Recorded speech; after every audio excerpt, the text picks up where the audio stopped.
Hi viewers, welcome to filmy bit. నేను మీ అనుష. సినిమాలను రాజకీయాలను వేరు చేసి చూడటం కాస్త కష్టమే. ముఖ్యంగా మన రెండు తెలుగు రాష్ట్రాల్లో సినిమాలకు రాజకీయాలకు విడదీయలేని సంబంధం ఉంది. సినీ ఇండస్ట్రీ నుంచి ఎమ్మెల్యేలు, మంత్రులు, ముఖ్యమంత్రులు అయిన వారు ఉన్నారు. ఇక పవన్ కళ్యాణ్ రాజకీయాల్లోకి వచ్చిన తర్వాత సినీ ఇండస్ట్రీ ప్రభావం రాజకీయాలపై మరింత ఎక్కువ చూపించింది అని చెప్పడం అతిశయోక్తి కాదు. ఏకంగా సినీ సభల్లోనే రాజకీయాల గురించి మాట్లాడటం, ముఖ్యంగా వైసీపీ అధినేత జగన్ను విమర్శలు చేయడం పరిపాటిగా మారింది. ఇక అదే సమయంలో జగన్ను విమర్శించిన సినిమాలను వైసీపీ శ్రేణులు బాయ్కాట్ చేయడం జరుగుతూ వస్తోంది.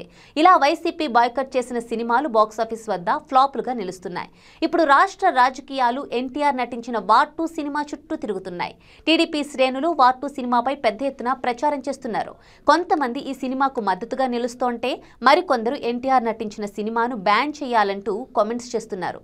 సరిగ్గా ఇదే సమయంలో మంత్రి నారా లోకేష్ చేసిన ట్వీట్ ఇప్పుడు కొత్త వివాదాన్ని తెర మీదకు తీసుకొచ్చింది. ఎన్టీఆర్ నటించిన వార్ 2 సినిమాతో పాటే సూపర్ స్టార్ రజనీకాంత్ నటించిన కూలీ సినిమా కూడా విడుదలవుతోంది. కూలీ సినిమా విడుదలై సక్సెస్ కావాలని ఏపీ మంత్రి నారా లోకేష్ పోస్ట్ పెట్టారు. ఈ ఘటనతో కూటమి రజనీకాంత్ నటించిన కూలీ వైపు ఉందని అర్థమైపోయింది.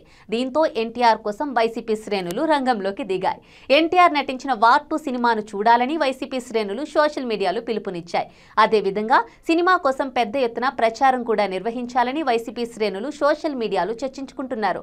మొదటి నుంచి ఎన్టీఆర్ కు అనుకూలంగానే వైసీపీ పార్టీ కూడా వ్యవహరిస్తున్న సంగతి మనకి తెలిసింది.